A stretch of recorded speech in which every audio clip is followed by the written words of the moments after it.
All right, Suzy. Hi. I start every episode with the same question, and you will not be an exception. Uh, Tell me something unexpected you learned about yourself that changed everything. Well, I am sad to say that I discovered something when I was around 60. I'm 64 now. And that I am happy to say I teach to my students in their 20s. So even though I didn't get it till later, they get it earlier. And it is that you can and should be the author of your life and not the editor. And we spend so much of our life with people writing the chapters for us and with us, telling us what we're good at and what we should be and what the world expects of us.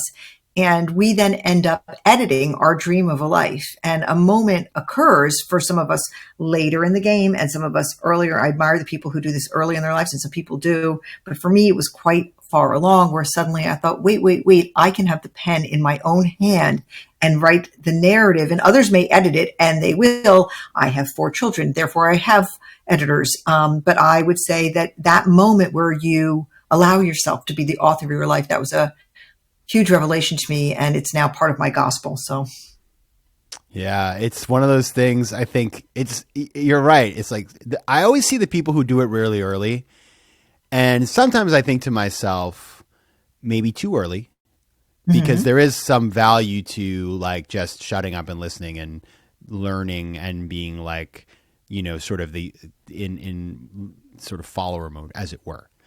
But what happens, and I think will be the topic today, is that we can get stuck in that mode and never move out of it until something happens, some external exogenous factor forces it, or maybe you're just lucky and you figure it out.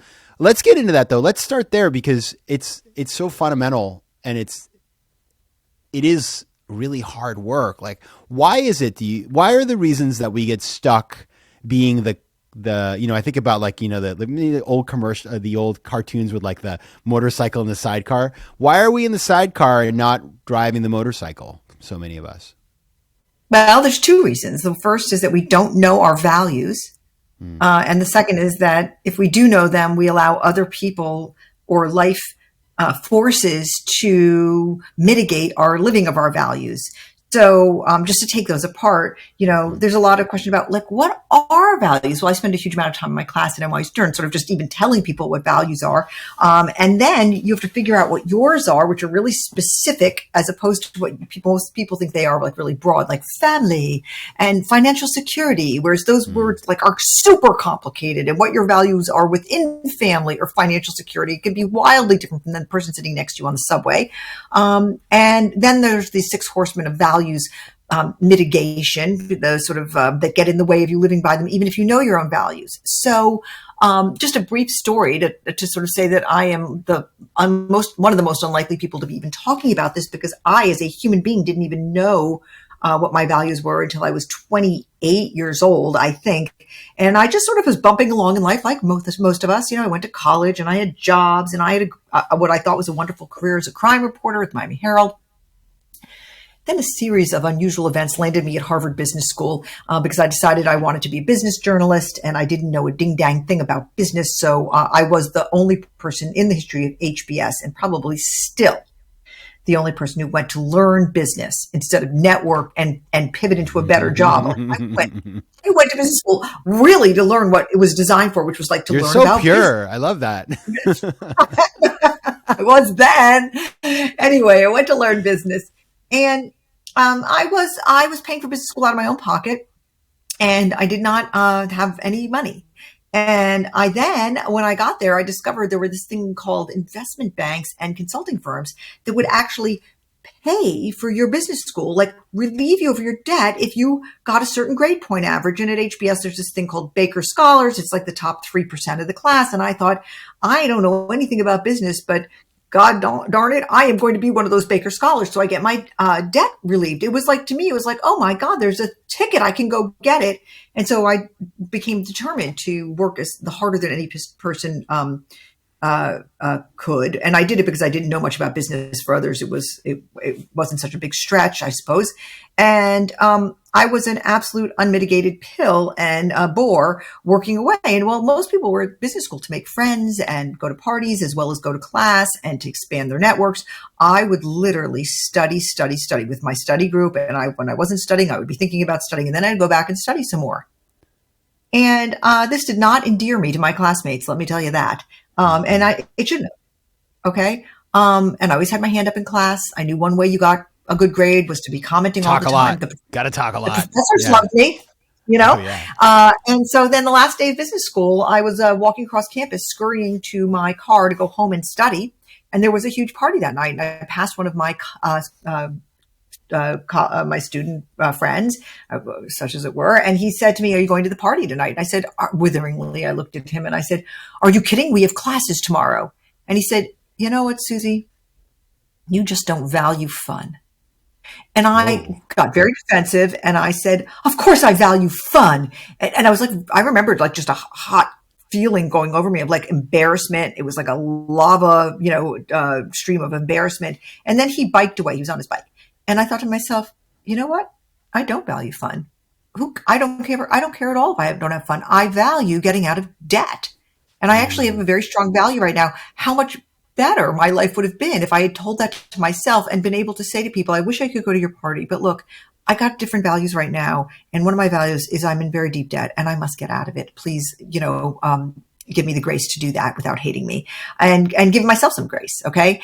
And instead I just pretended I have the same values as everyone else, but I was just not, I don't know. It was a terrible misalignment between my authentic values and everybody's assumptions about me. And this was the beginning of me thinking, well, what are values and what are mine? And then if you kind of I really started to think about it, I started to read about it, actually. I was very curious about values. I had never discussed them in my family. I'd never discussed them at all. And this was a different time. It was 1988. It wasn't like people were out discussing them, okay?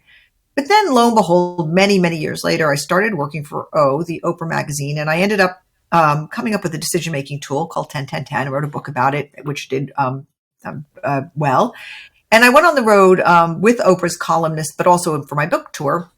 And I used to say from the stage, look, 10-10-10 is a great decision-making tool, but it's even better when you know your values. It actually is much more powerful, and you can't really use it unless you know your values. And then I would look out at the audience at this, sea of faces sort of staring at me desperately, and then a line would form, and people in the audience would come up and say, "Wait, how do you know your values again? What are values? Aren't all values family?" And I was like, no. And this is when I actually began the work that landed me in the classroom. Is really when I started to do the work around how do we know what our values are? Let me help people get to this place. And I started devising some of the tools and exercises I now use in the classroom to help excavate your individual values, your authentic values. And this is probably the long-winded answer to the question that you had. And I can't even remember the question because I went on for so long. No, you answered the question, but you've given me a lot to work with here. The first thing I will say is I remember when I went to business school, why did I go? Because everybody else was going, and I just thought that was the next step. And I didn't know anybody who'd gone to Harvard Business School. I applied being like, okay, like I was a good student. I got in, I got there, and I was correcting the mistake I made in undergrad, which is my undergrad. My fear was I was coming from, middle-class background. It was a lot of money. I just wanted to get high grades and succeed. And I did that. And I remember graduating, looking around and being like, I didn't really make any friends here. Like I made friends, but not really friends. So when I went to business school, I had made some money. I had, like savings, and I wanted to optimize for fun. And so I was at all those. I wouldn't have said that to you because I'm way more EQ than that, but I definitely would have been at that party. Now, I'm glad I did that, but did that, if I were to go back, I would have a different frame than I do now. Yeah. My optimization would be different. What's interesting about values, and I love that you've got into this, because I think the thing is that we think values are bequeathed unto us by our society, by our family, by our religion. And for a lot of people, it's like, I don't even know if they have the agency to choose what their values are. I mean, what do you think about that kind of framework? You're not wrong at all. That most of our values are received. They're received from our faith, our families, our communities, our time in history. where we live, cultural expectations. And that's what exactly where we started, which is when I said you can be the author of your life, not the editor, is that yes, some values come to us.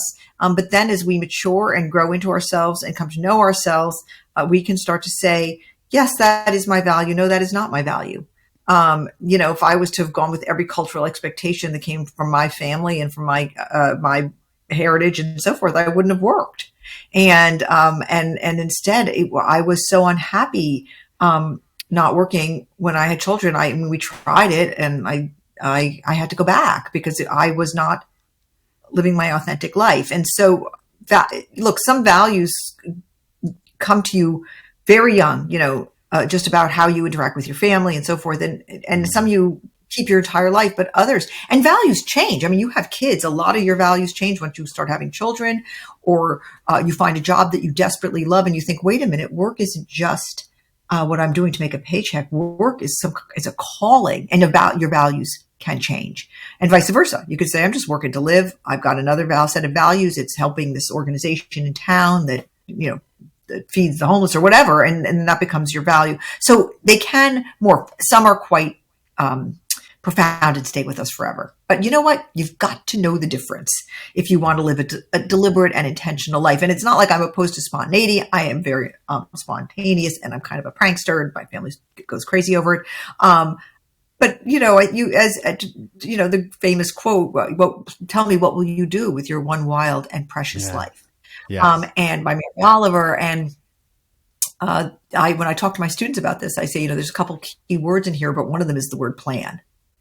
Okay. A lot of people obsess on the words wild and precious. And what does she mean by that? And I say, let's talk about planning, because you can make a lot of wrong turns. And I don't expect anyone who uses my methodology to have the perfect life where everything one step follows another. That just doesn't happen. Events happen. People you love leave. Okay. Or kid goes off the rails, or there's a pandemic. I mean, a lot of stuff happens to you, but if you don't know where you're going, just about any road will do, as Lewis Carroll said. And so I'm all about trying to identify what it is we want to do, so at least we know what road to get back onto when we fall off. The point on planning, I mean, I actually used that in my first book, and I focused on the sexy part too. So like, you've just completely changed the way I think about that quote. Now, I appreciate that. I want to talk about the class. You teach this class called Becoming You, Crafting the Authentic Life You Want and Need, over at NYU Stern. And you say that you created this class because it's the class you wish you had had when you were doing your MBA. I certainly wish. People just weren't having those convos, right? It was like, the convo was, how do I get into private equity? Now, things have moved, which is very encouraging. But one of the things and I've been reading you've written op-eds recently in the Wall Street Journal about the fact that there are these treadmills that people get on. It's private equity, venture capital, tech. Right. And and this is FOMO. I mean, it's what it is. Like, this is, it just is. But when you work with your students, and when, having designed this class, like, what is the problem you're trying to solve? Yeah. Okay. So first I want to throw out some props to my fabulous students in my much larger class, which is called Developing Managerial Skills. So I also teach a very traditional class on managerial skills. Okay. And I love them. Hey, DMS students, love you very much. Becoming You is the class that I created because I wanted to provide some kind of methodology to students who come in to business school and think they can do just about anything. They're there to sort of say, okay, I didn't like what I was doing. Everybody at business school is pivoting. Almost everybody's pivoting, period, in this day and age. At every given moment, everyone's pivoting. And how do you even go about answering, what should I do with my life? I mean, there's just 1,000, I don't like woo-woo answers to that. Well, you've got to do this, you've got to do that. It's like, no, I've got a methodology. Let's do my methodology. And I sort of have, I joke with the students. It's like a factory. You come in, you're lost. And when you come out, you're found because of the methodology. There's no escaping it.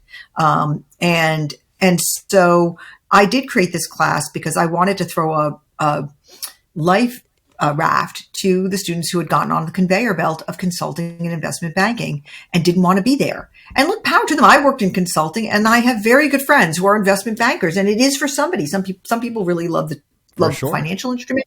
And some people, I loved my clients when I was a consultant. It wasn't my lifelong calling, but I learned a lot in consulting. But for others, it's just they're going there because of FOMO, as you say, or they're going there because consulting narratives are very good. Those consulting firms, when they come along to campus, man, they can sell you the idea that if you go to Bain or McKinsey, you're exposed to this kind of work and that kind of work, and it looks fantastic. And they're not wrong. Yeah. I did it for 7 years. I'm proud of working at Bain for 7 years. That's a fantastic company, and I learned a lot. Should have I been doing something else? Probably. It was definitely not my area of transcendence. So we say in the class, just very, very briefly, what the construct is that what you should be doing with your life lies at the intersection of your most authentic values. That's one sphere. Okay. Imagine 3 balls, really.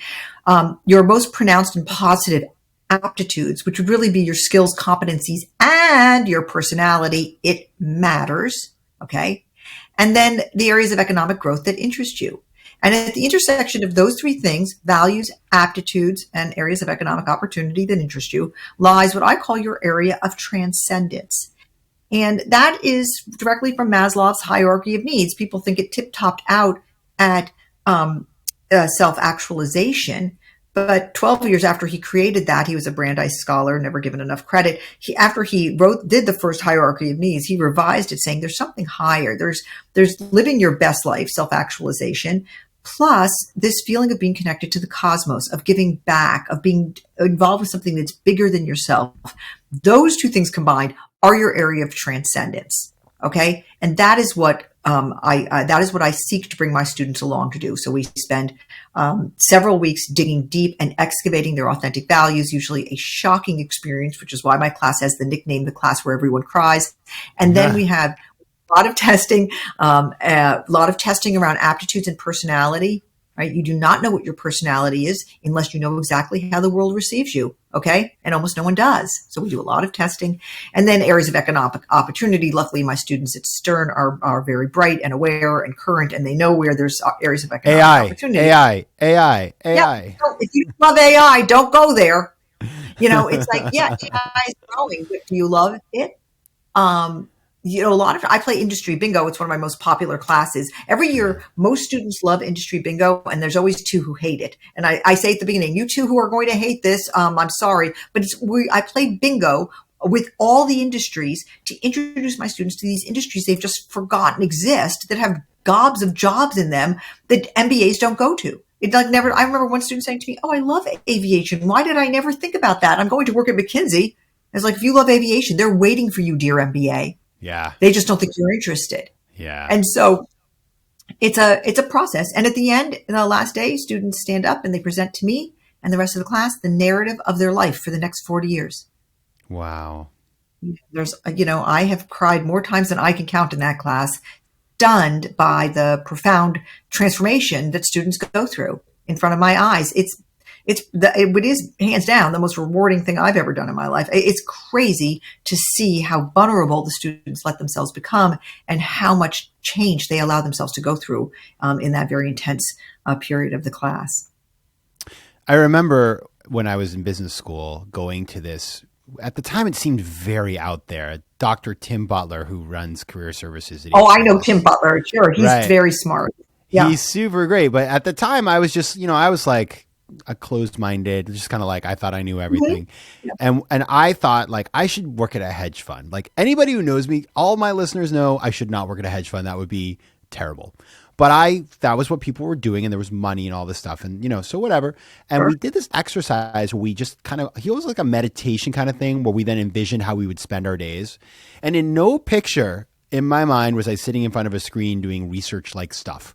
Well, guess what? If you want to be good at a hedge fund, you need to love. And I remember I had one of my buddies.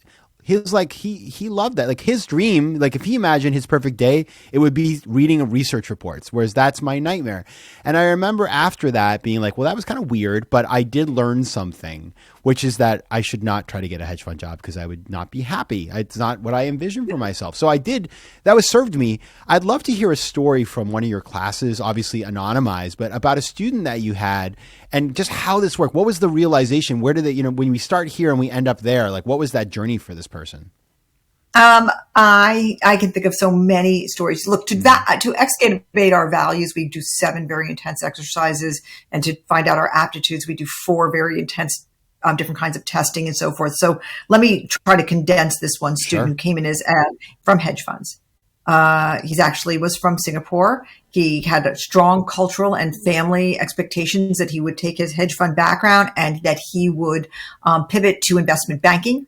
And just they had a bunch of different reasons why they thought that was good. He majored in finance, and second semester of second year, he elbowed his way into my class. It's much to my chagrin, there's a long waiting list, so not everyone gets into it. He was very lucky, got into it, and he went through the process. And sometimes I would think this student was simply checked out, to be honest with you, because I had this faraway look in his eyes every single class. And then somewhere in the middle, we had office hours, and he said to me, "This is the hardest thing I've ever done." And we started talking about some of the stuff that happened in the process. So he did all of the exercises, and a lot of things were popping and popping. I do an exercise where people write down, for instance, whose life they want, and certain patterns emerge. We have all sorts of games and exercises. But the last thing that students do is they get back their 360 feedback. And first you assess yourself, and then you get 15, 16 raters, people who know you up, down, and sideways, to sort of talk about how you are on collaborativeness and grit, and on all your EQ stuff. And then you self-assess yourself, and then you get back all the feedback from everyone. And he had thought he was doing incredibly well in finance, and that he was presenting as a person who enjoyed his work, and he was presenting as a person who was collaborative. And the marks that he got back were basically people saying, everybody to a person basically saying, "You're okay at it, but it's clear you hate it." Wow. And so he thought, "Oh my God, I was kidding myself." And I knew I was kidding myself, but I did not know. I thought I was pulling it off on everyone else. I mean, after all, I was bumping along in my job just fine. And everybody could feel it off me a mile away, and they just weren't telling me. And I think at work, I'm collaborative, and I'm picked up as very resistant. I feel that I'm checked in, and everyone's telling me I'm checked out. And this was the moment of truth for him, because everything was stacking up. Like, none of his aptitudes were in finance. All of his aptitudes were creative and relational. So the last day he gets up to present, this person who seemed checked out the entire semester, actually approached me and said, "I must present." Some students say, "Look, this is very, very personal. Please don't ask me to present." He came out, "I must present." I was like, "Oh, okay." He gets up there, he stands in front of the class, and this is a person we knew as a button-down finance guy. And he throws up a slide of Kim Kardashian, and he said, "My life's dream is to dress Kim Kardashian." And then he goes on and describes this life where he is going to move to London and become a stylist of women, because what he really has always wanted to do was to be in fashion. And he's just blowing the whole dang thing up, and he's going to be who he really is. And he went through this, in telling their 40-year narrative of their life, they have to present sort of 4 moments, and they either have to show a diary entry or an Instagram post or a made up LinkedIn post, just to sort of give us some milestones along the way about how they think they're going to get there. And after he presented this, there was like not a dry eye in the house, and the whole class was like, what? And I was just blown away. The work he had been doing was massive. The work he had done to put into this narrative of his life and how he was going to get to where he was going was very, very profound. He had really done some rigorous work about his first job, his second job, his third job. And when he was done, the class was like, there was like dead silent. I mean, he got a huge round of applause and a lot of love. And then I said, "What is your family going to say?" And he said, "They're going to say, 'At last.'"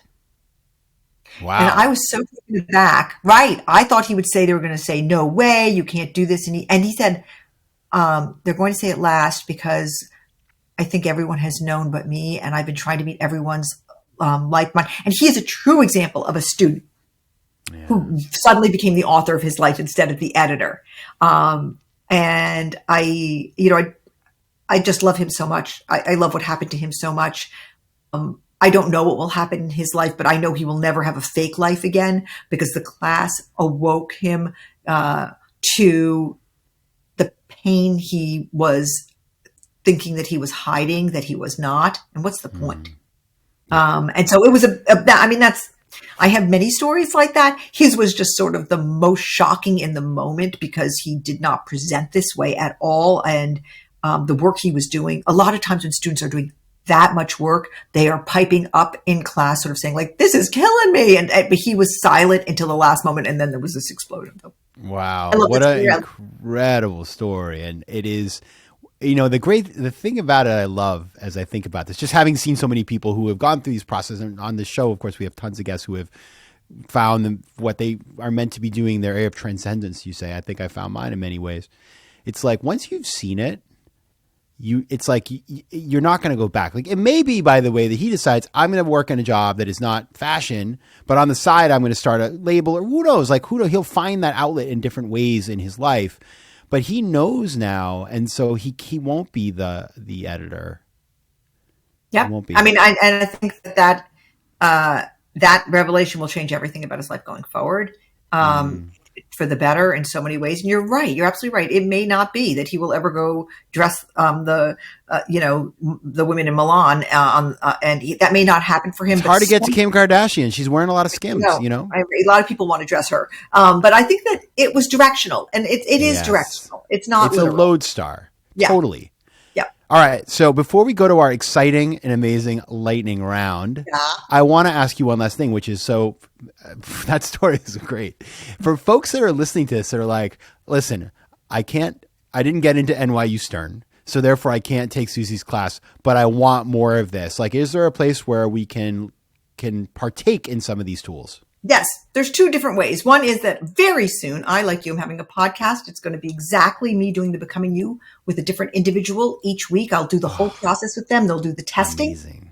And they will be exactly like one of my private clients, which I also love having. But that costs money, and the podcast is totally a free experience. And so they can contact me through my website or through Instagram or LinkedIn if they want to be on that show, and I will do the whole process with them. So that is one way. And I'm hoping, and I'm writing a book. The Becoming You book will be out from Harper Business but it's going to be about a year. So it's coming. Will you come back for that, please? Yeah. Don't ask you're twice. Invited back. Oh, you're invited. I want more time. This has been. I will be there. Oof. All right. Let's move on to lightning round. I got 4 questions for you. Quick answers. The first one. Okay. What's a favorite quote? I know what it is. It's from Proverbs, and it is, hope deferred makes the heart sick, but a dream fulfilled is the tree of life. Oh, it's beautiful. I've never heard that before. Wow. Yeah. Love that one. Okay. Number 2, name one book or podcast besides one of your own that every FOMO Sapiens should know about. I love how I built this. I mean, I think how I built this is just bingeable deliciousness if you love business. And it's just one fantastic entrepreneur each week. And you hear how hard it is to be an entrepreneur. And they're gritty life stories. And, they have a lot of failure and humanity in them. And I insist my students listen to it. And I also am addicted to it. Yeah, I love it because it's not entrepreneurship porn. It is real. It's real. Which is so important. It's real. Number 3, what's one piece of advice you'd give to your younger self? Be not afraid.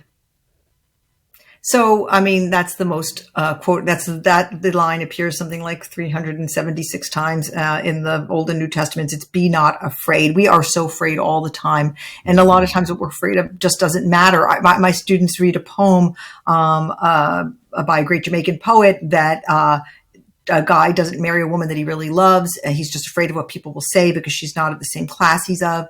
And then at the end of his life, he goes to a party. His wife leaves him. He marries a fancy woman. He goes to a party. He gets drunk and he says, I should have married Dolores. And they said, why didn't you? And it's like, what are we afraid of? People judging us. We're just so afraid. And once you've had a kind of public failure, which all of us do at some point in our careers, I got fired. I mean, people have public failures. It doesn't kill you and actually makes people like you better because you're more human. And so stop being scared. I would say that to myself. I was pretty scared. I love that anymore. Yeah. Like if you don't get over it, the world will beat you so hard that you will, hopefully. But sometimes people don't get out of that. And then they don't become themselves. Yeah. Final one. What's your most important memory? I have a really profound memory that sort of everything that I loved about my life was all together. And it was when my son, I have 4 children, and my second son, my third child, married his magnificent wife. Eva, who I've known since she was a little girl. They met when they were 14 years old. And when they were around 24, they got married. And it was the last time that my husband passed away, was able to be out of the house. And he made it down the aisle. We both gave walked Marcus down to get married to Eva, and all of our friends were there. And it was just precious because everything that mattered was all there together in one place. It was a beautiful holy ceremony, and we saw the beginning of two lives together, and we were just as gracefully as we could saying farewell to another set of lives. So it's bittersweet because, but everyone I loved was in that space all at the same time. And it was a very joyous moment for Jack, which I'm so happy we were able to create for him. Thank you for sharing that. I feel like I was in a sense there with you just hearing about it, because I think so few times we get that in life. Yeah. Just to have that is really special. Yeah, it was. I mean, it took a lot to get him there. He was determined. I have a photograph of it, and you can actually in some ways physically see how hard it was for him. And yet what the picture actually has, Jack looking in Marcus's eyes, and I'm looking on. And that is actually sort of how I remember was the love between them as we handed him off to his life to Eva, who we also love so much. And so it was, there are moments like that are very, very profound. That was one of them. So, it used to be that I almost couldn't talk about it, but it's been 4 years. So I'm getting to the point where these, I can actually have these memories and just sort of say, that was good. That was good. And even though it was so sad, it was good. And maybe helps us to think about those moments in ours as well. Yeah. All right. Well, everybody, if you want to learn more, and there will be the podcast coming and the book coming, but for now, you can go to SuzyWelch.com. That's with a Z. You can also find Suzy on Instagram at Suzy Welch, and on LinkedIn, Suzy Welch, creator of the class Becoming You at NYU. Thank you so much for being here. Loved it. Thank you for having me.